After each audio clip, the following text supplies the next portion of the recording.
Buenas noches. Expreso mi agradecimiento a la invitación a participar en este foro ciudadano en homenaje al doctor Enrique Bernales Ballesteros.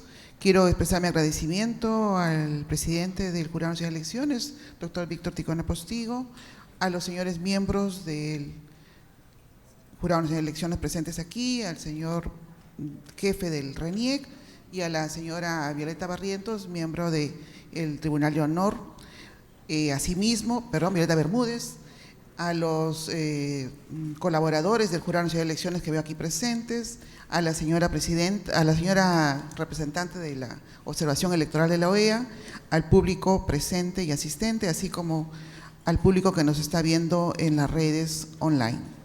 Bueno, el primer tema que se me ha asignado desarrollar es la primera pregunta que está en la siguiente diapositiva. ¿Cuál es la que vamos a resolver en el referéndum? ¿Aprueba la reforma constitucional sobre la conformación y funciones de la Junta Nacional de Justicia, antes Consejo Nacional de la Magistratura? Bueno, esta es una pregunta que surgió justamente a raíz de la propuesta presidencial que fue sometida al Congreso de la República y que tuvo como detonante los conocidos audios, ¿no?, reprochables de la vergüenza, en la cuales se vieron involucrados algunos miembros del Consejo Nacional de la Magistratura, como también algunos magistrados en ejercicio. Cabe señalar, en la medida en que yo soy jueza, también hacer presente la voz de muchos de los magistrados que hemos repudiado expresamente y dando la cara de frente y con vergüenza ajena de lo ocurrido. La situación es que ahorita tenemos un Consejo Nacional de la Magistratura en suspenso. El artículo 150 de la Constitución señala que el Consejo Nacional de la Magistratura tiene como función designar a los jueces y fiscales del Perú. ¿Es importante esta institución? Por supuesto que sí, porque los jueces y fiscales desarrollamos una labor a veces incomprendida por las partes que se ven involucradas en un proceso judicial o en una investigación fiscal, pero tenemos una función. ¿Cuál es?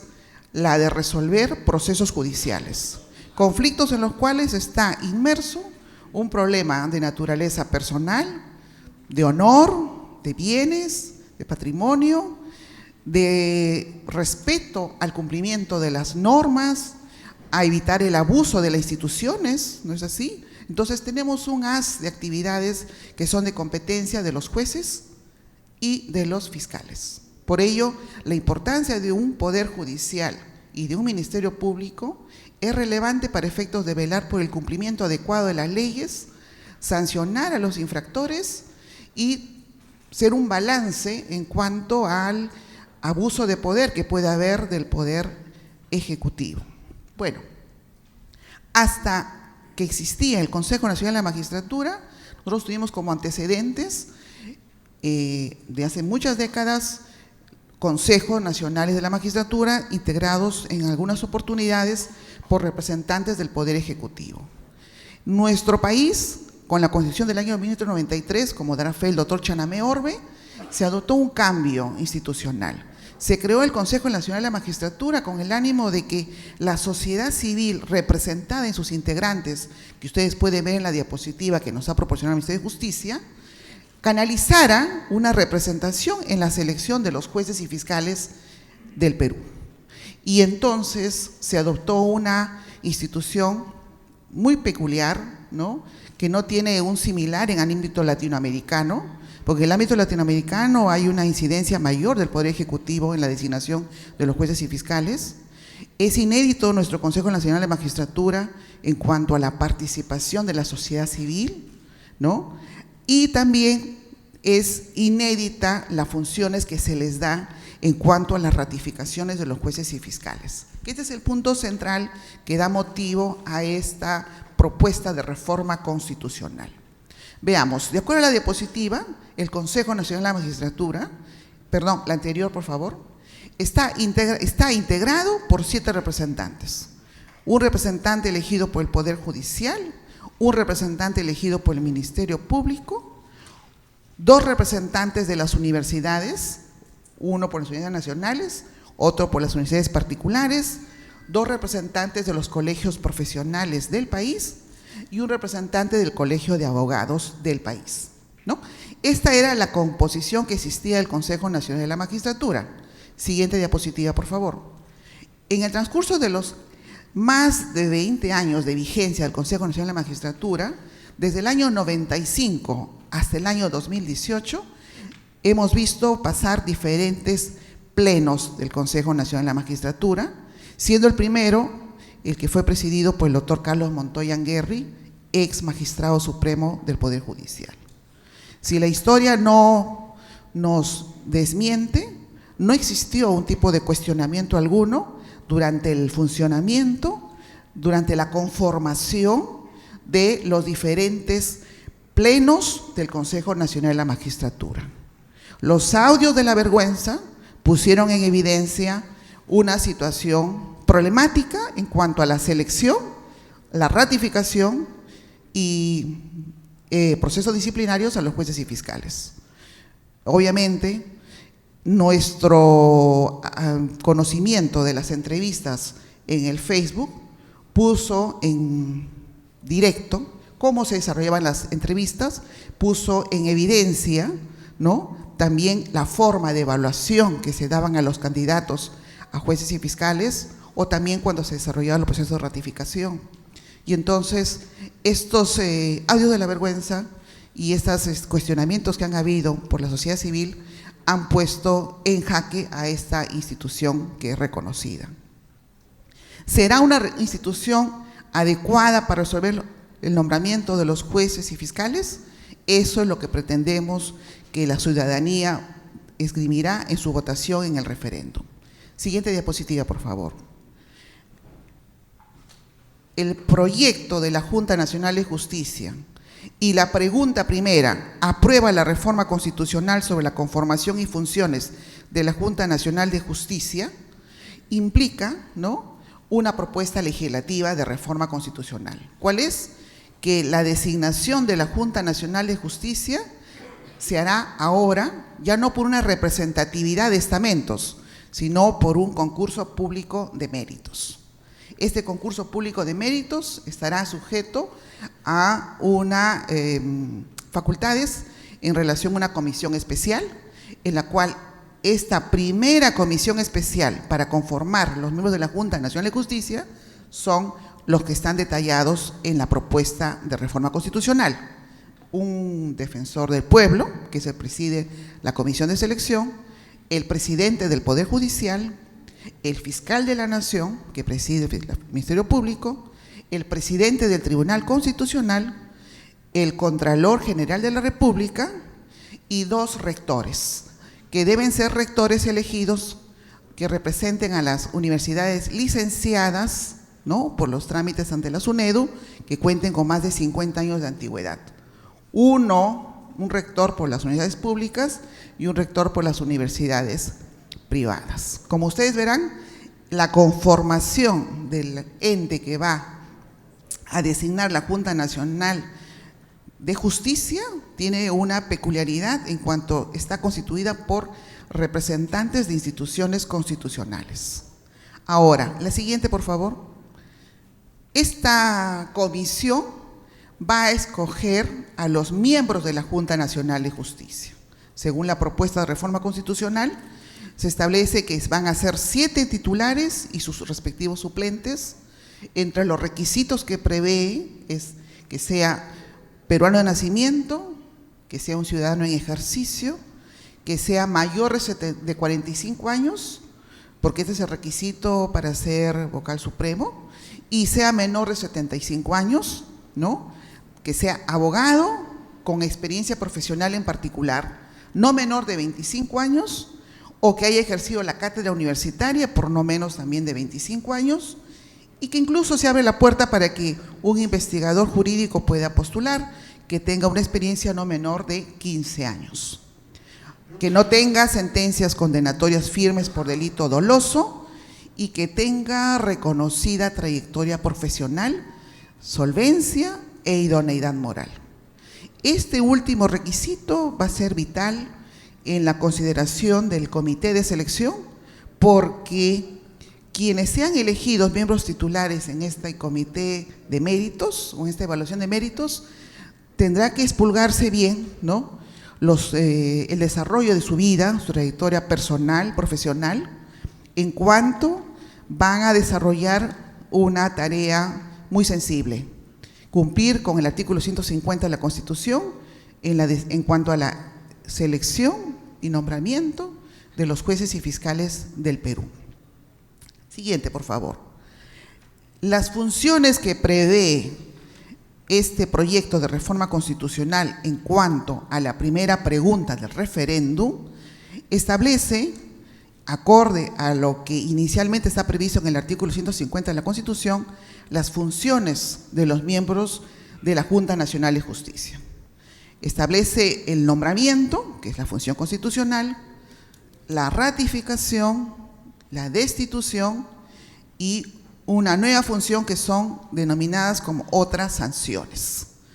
En el nombramiento, igual se mantiene el nombramiento a jueces y fiscales de todos los niveles, con la acotación que deberá hacerse con voto público y motivado, y contando con el 2/3 del número legal de miembros. Hay una variación normativa. El voto deberá ser público y motivado. Deberá darse las razones por las cuales se designan a determinadas personas como jueces o como fiscales, ¿no? Hay una responsabilidad en la decisión. En cuanto a la ratificación de los jueces y fiscales, se mantiene esta potestad concedida y reconocida en la Constitución de 1993, facultad que es inédita porque en el mundo no existe una institución de la ratificación de los jueces. He tenido oportunidad de estar en pasantías internacionales y he encontrado la sorpresa de mis interlocutores magistrados en el ámbito iberoamericano de saber que en el Perú se ratifican los jueces y fiscales cada 7 años. Esta institución se está manteniendo en la propuesta de reforma constitucional. Se hace igualmente una incidencia en que la ratificación de los jueces y fiscales debe ser con voto público y motivado. Será un tema importante, doctora Rosa María, cómo se va a desarrollar ese voto público y motivado, ¿no? Porque tiene que darse con las garantías necesarias de que los jueces y fiscales vamos a ser nombrados, ratificados o destituidos con las debidas motivaciones. Debo hacer acotación, en la medida que yo soy magistrada, que recientemente en octubre se celebró la Declaración de Lima en el Congreso Nacional de Jueces, y debo hacer también presente, en la medida que mi gremio ha adoptado un rechazo a esta institución constitucional, en la medida en que la ratificación de por sí ha significado y significa una afectación a la independencia de los magistrados. Y más que a la independencia de los magistrados, desde mi punto de vista, también afecta a la propia ciudadanía, porque el someter a ratificación implica escudriñar todos nuestros actos públicos conocidos como magistrados a efectos de evaluarlos y disponer una ratificación. Se señala en la exposición de motivos de la Constitución del año 93 que esta ratificación se hizo con el ánimo de hacer una renovación de confianza, ¿no? No era una evaluación, sino era una renovación de confianza. De todas maneras, el hecho de someterse uno a la ratificación y con miembros del Consejo Nacional de la Magistratura que no representen lo que debería ser una institución constitucional, sí generaría un grave riesgo de un direccionamiento y un peligro a la estabilidad y a la independencia de los magistrados. Cerrando esta postura como juez que se ha adoptado en el Congreso de Magistrados, debo agregar que acá hay algo novedoso en el proyecto de reforma constitucional, que es la evaluación parcial de desempeño, que se incorpora junto con la ratificación a la mitad de los 7 años. A los 3 años, 6 meses, se dará una evaluación con la Academia de la Magistratura. Hace unos días, el asesor del ministro de Justicia explicaba que la razón de esta evaluación parcial de desempeño es con el ánimo de hacer una evaluación del seguimiento académico, que no tiene por objetivo ratificar a los magistrados ni ponerlos en una evaluación de confianza o desconfianza. Ese sería, digamos, la ratio legis de por qué se está incorporando esta ratificación. lo cual significa que de todas maneras el referéndum, de ser aprobado con esta variación de las funciones, implicará un redimensionamiento de la Academia de la Magistratura, del papel que desempeña la Academia de la Magistratura, porque tendrá que evaluarse cuáles son los parámetros para esta evaluación parcial, tendrá que evaluarse qué formas de medición tendrán que darse en cuanto a esta evaluación parcial. La destitución de los magistrados es una facultad constitucional que existe en la Constitución actual y que en la reforma constitucional se mantiene, ¿no es así? Es respecto a los jueces y fiscales supremos, a los jueces y fiscales de todos los niveles, y de oficio o a pedido de la Corte Suprema. En este caso se incorpora la facultad de oficio, porque en relación a los jueces de categoría inferior, los fiscales supremos, las destituciones se llevan a cabo a propuesta de la OJMA, que es el órgano de control de la magistratura, que es el órgano disciplinario del Poder Judicial, ¿no? Igualmente se establece la obligación de resolución motivada y con previa audiencia inimpugnable. Una nueva novedad de las funciones de la Junta Nacional de Justicia es las otras sanciones, porque el Consejo Nacional de la Magistratura no tenía facultades para amonestar o suspender a los jueces y fiscales supremos hasta por 120 días, ni hasta por 60 días, ni hasta por 30 días actualmente. Y la coyuntura en la que se presentaron los conocidos audios repudiables de la vergüenza ha puesto, ¿no?, en evidencia la ausencia de la facultad de disponer sanciones menores por la Junta Nacional de Justicia, y de ahí la propuesta presidencial de establecer, ¿no?, esta nueva sanción. Como magistrada debo señalar a la ciudadanía que nos está escuchando que la ratificación como proceso que se da cada 7 años a los jueces y fiscales implica a la larga y realmente una paralización temporal de muchos despachos judiciales y fiscales. ¿Por qué?, dirá nuestra moderadora. Porque existe, y cada vez se ha ido acentuando, un procedimiento administrativo cuasi engorroso para establecer el expediente de ratificación. El último Consejo Nacional de Magistratura había establecido una hoja de jueces que había que llenar digitalmente online, y no solamente había que llenarlo digitalmente, sino que había que recabar toda la información de los últimos 7 años en cuanto a capacitaciones propias del juez o fiscal, en cuanto a sanciones disciplinarias, en cuanto a procesos judiciales, que como jueces y fiscales estamos inmiscuidos, porque la ciudadanía debe saber que ante un desalojo hay que resolver, y habrá que resolver siempre dando la razón a una de las partes. Y la realidad de la vida judicial, que no me dejará desmentir el señor Chanamé Orbe, es que la parte que pierde nunca está conforme.